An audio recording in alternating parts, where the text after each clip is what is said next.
আজকে percentage chapter কিছু fraction এবং পার্সেন্টেজ রিলেটেড কিছু গুরুত্বপূর্ণ পয়েন্টস আলোচনা করব, যেগুলো এক্সামের জন্য খুবই ইম্পর্ট্যান্ট। যেমন আমার ফ্র্যাকশন থাকলো 1, তাহলে আমাকে পার্সেন্টেজে করতে গেলে আমাকে সবসময় 100 দিয়ে গুণ করতে হবে। তাহলে 1কে আমি 100 দিয়ে গুণ করছি, 100% পেলাম। কিন্তু ফ্র্যাকশন যদি আমার হাফ থাকে, হাফকে আমি যদি 100 দিয়ে গুণ করি, তখন সেখানে 2 দিয়ে কাটলে 50 হবে, 50% অ্যান্সার আসবে। ফ্র্যাকশনকে পার্সেন্টেজে চেঞ্জ করতে গেলে আমাকে 100 দিয়ে গুণ করতে হবে, আর পার্সেন্টেজকে আমি ফ্র্যাকশানে বদলাতে গেলে 100 দিয়ে ভাগ করতে হবে। তাহলে 1/3 ফ্র্যাকশান, একে আমি 100 দিয়ে গুণ করব। 100 দিয়ে গুণ করলে আমি 33 পূর্ণ 1/3 পার্সেন্টেজ অ্যান্সার পাবো।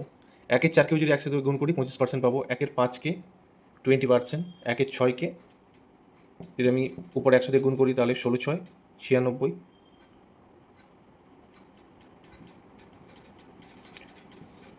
16×6 96, 4/6, 2 দিয়ে কেটে দিলাম, তাহলে 16/2/3 এইভাবে আমি যদি 1/7 ফ্র্যাকশানকে পার্সেন্টেজে কনভার্ট করতে চাই, পার্সেন্টেজ করলে 14/2/7 হবে। 1/8কে করলে 12/1/2, 1/9কে 11/1/9, 1/10কে 10% আসবে, 1/9, 1/11কে পার্সেন্টেজে করলে 9/1/11% আসবে, 1/12কে পার্সেন্টেজে করলে 8/1/3% আসবে। এগুলো খুবই ইম্পর্টেন্ট পার্সেন্টেজ, ফ্র্যাকশন এবং পার্সেন্টেজ, সেই জন্য এগুলো দেখাচ্ছি। 1/14কে আমি পার্সেন্টেজে পরিণত করলে 7/1/7% আসবে, আর 1/16কে 6/1/4%। এইবারে কিছু কিছু আরও ইম্পর্টেন্ট আছে, যেমন 1/3কে আমার 33/1/3 এসেছে অ্যান্সার।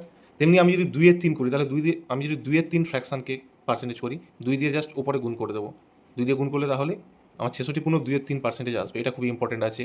তারপরে 1/5 উপরে আমি যদি 2/5 বের করতে চাই, তাহলে 1/5 ইন্টু 2 যদি 2/5 করি, তাহলে আমার 1/5 মানে 20%, সেখানে আমি 2 দিয়ে গুণ করবো, তাহলে 40% হয়ে যাবে। 3/5 করতে গেলে আমি যদি 3/5 ফ্র্যাকশানকে পার্সেন্টেজ করতে চাই, তখন 20কে 3 দিয়ে গুণ করলে 60% চলে আসবে। 4/5, 1/5 ভ্যালু 20%, 4/5 ওপরে 4 চলে আসবে, আর 20কে 4 দিয়ে গুণ করবো 80% চলে আসবে।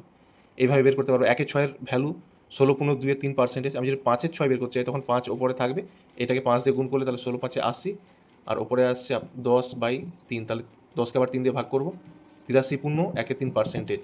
এটা 5/6 ভ্যালু। এগুলো খুব ইম্পর্ট্যান্ট ফ্র্যাকশান পার্সেন্টেজ। এছাড়া রয়েছে এই 1/7 ভ্যালু যদি 14/2/7 হয়, তাহলে 2/7 বের করতে গেলে আমি জাস্ট 2 করে দেবো এখানে, আর এটাকে 2 দিয়ে গুণ করবো, তাহলে আমার চলে আসবে 28/4/7। এইভাবে 4/7 বের করতে গেলে 4 দিয়ে গুণ করবো, বের করবো। এই 1/8 ভ্যালু 12/1/2%, তাহলে 3/8 যদি আমি বের করতে চাই, তাহলে 3 দিয়ে এখানে গুণ করবো, 3, এখানে 3, তাহলে 12×3 36, আর এখানে ওপরে 3 আসছে, নিচে 2, তার মানে এটা আরও 1 ভাগ যাবে, 2/2, তাহলে 37/1/2% আসবে।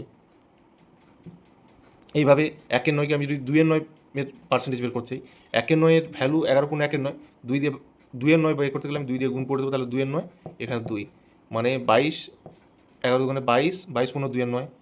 এইভাবে বের করা যায় পার্সেন্টেজ। তো এই কতগুলো ইম্পর্ট্যান্ট পার্সেন্টেজ আমি দেখালাম। এইভাবে এগুলো খুবই ইম্পর্ট্যান্ট, এগুলো এক্সামের জন্য। ফ্র্যাকশন এবং পার্সেন্টেজ যদি তোমার জানা থাকে, তাহলে ইজিলি তুমি যে কোনো ম্যাথ সহজে তুমি ক্যালকুলেট করে বের করতে পারবে শর্ট ট্রিক্সের মাধ্যমে। Thank you.